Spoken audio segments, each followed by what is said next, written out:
तर पहा या ठिकाणी 5005 वजा 399 म्हणजे आपल्याला 5005 मधून 399 वजा करायचे आहेत, कमी करायचे आहेत। आता या ठिकाणी काय आहे बघा व्यवस्थित, 5005 ही आहे 4 अंकी संख्या आणि 399 ही आहे 3 अंकी संख्या।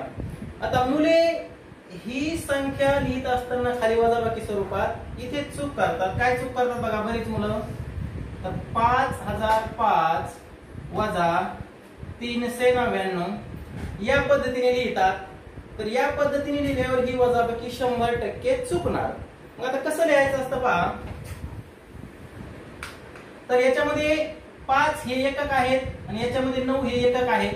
तर लिहित असताना एकक खाली एकक येणे आवश्यक आहे, तरच तुमची वजाबाकी बरोबर येईल। तर पहा 5005 वजा 399 बघा, आता शेवटचे 3 अंकाखाली 3 अंक आले पाहिजेत, म्हणजे 0 खाली 3, या 0 खाली 9 आणि या 5 खाली हे 9।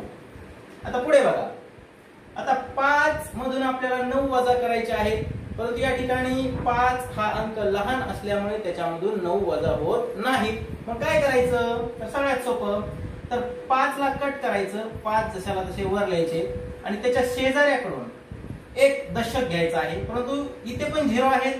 मग अगोदर याला कट करायचं, हा 0 वर लिहायचा, अगोदर याला थोडं मोठं करून घ्यायचं आहे, या शेजाऱ्याकडून घ्यायचं, पण याच्याकडे काही नाही म्हणून हा पण 0 वर लिहून घ्यायचा। नंतर याच्याकडून घ्यायचा आहे 1, आता याच्याकडून इकडे 1 गेल्यामुळे इथे राहतील 4, आता या 10 मधून 1 इकडे द्या, इथे राहतील 9, 10 मधला 1 इकडे दिल्यामुळे या 10 मधला 1 इथे द्या, इथे राहतील 9। आता बघा इथे झालेले आहेत 15, 15 मधून 9 कमी करा, 6 राहतील, मग 9 मधून 9 गेले 0, या 9 मधून 3 गेले 6 आणि या 4 ला 4, तर उत्तर आलेलं आहे 4606। या पद्धतीने हातच्याची वजाबाकी करायची।